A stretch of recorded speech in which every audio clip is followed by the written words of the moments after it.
The condition of poisoned Russian opposition leader Alexei Navalny continues to improve, with reports he's able to briefly leave his bed. The French President Emmanuel Macron has said the attack on the Kremlin critic was an attempted murder, and he called on the Russian president to clarify the circumstances surrounding the incident.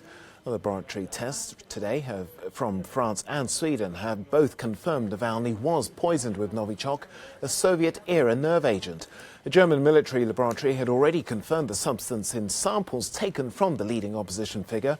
Moscow has denied any official involvement and accused the West of trying to smear the country. German government spokesman Stefan Siebert said the new test backed Germany's original findings. All indications are absolutely clear. A poisoning situation has occurred in Russia, and now 3 laboratories have independently confirmed that this happened with a nerve agent of the Novichok group. Well, for more on the poisoning of the Kremlin critic, we can talk now to Vitaly Milanov. He is an MP for the United Russia Party. Well, thanks for taking time to speak to us here on the programme. Well, these tests have been confirmed now by France and Sweden, along with Germany, as we were hearing there, independent tests. There seems to be clear evidence. What makes you think that Russia wasn't involved? First of all, it's quite strange to hear this, because no one from Russian officials or even no physicians or doctors have been invited to examine or to at least to present while this tests have been made, So how can we believe that these tests are real? Because Germany while he lived in Russia, he wasn't poisoned. Now he's poisoned by the poison that is well-known poison.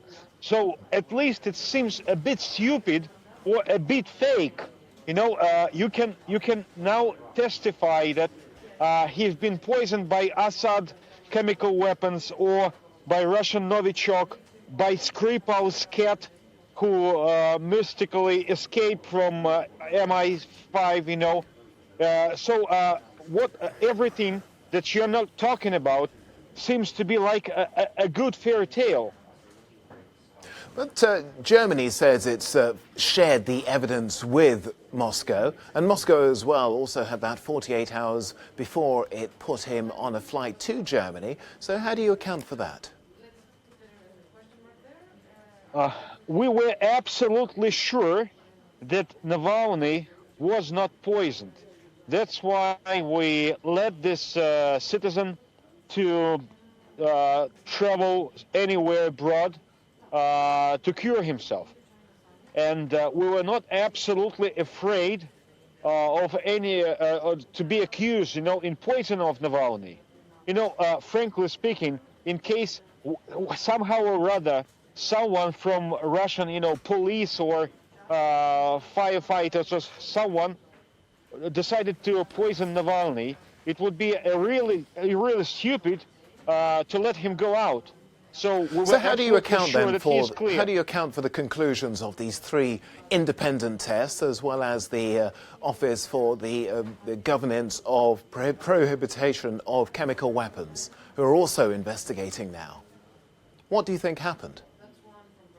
All the tests that have been made were made without our presence, without Russian diplomats, without Russian authorities or medics.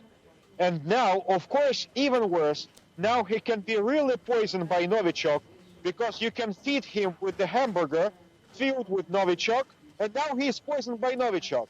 No one, we can't access Navalny, so what you are doing with him is your story, is not something dealing with the truth. Yeah. Although Russian authorities did report that he was in a coma when he left the country, so we don't know at all if there was an opportunity for him to, as you suggested, to have been fed with a Novichok-laced hamburger. But let me ask you about what do you think happened to him then?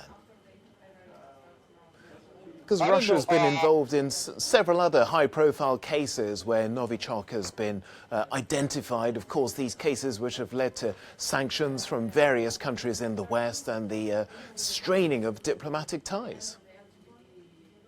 You remember this fake story from Britain, as well as I can remember also a 100% real story with Saddam Hussein chemical weapons. We even have seen, a probe with chemical weapons from Iraq some years ago. So, we know that in his one among his relatives, among his followers, you had a person deal with the British Parliament, and we have investigated that in case some poison have been made, it could be done by a girl who've been working for the British government. Well, no one's suggesting, you draw that any Syrian or any relation to any other country in the Middle East. But how do you account for Russia often being, the finger of blame being pointed at Russia in cases like this? There's been so many to date to speak of in the last few years. You need a story. You need a story to push us out of Belarusian case. You need to find something new story, trying to push it, trying to proclaim that Russia is not a democratic state. You made it right at the time when we are participating in stabilization of Belarusian case. Belarusian story. For Russians, 100% sure that it wasn't poisoned by Russian authorities. 100%. Why do Europeans? Why they are so afraid of Russian presence? Why they are so afraid? Why you actually keep Russian citizens without presence of Russian diplomats? Vitaly Milanov, MP for United Russia. It's been fascinating talking to you. Thank you for your time.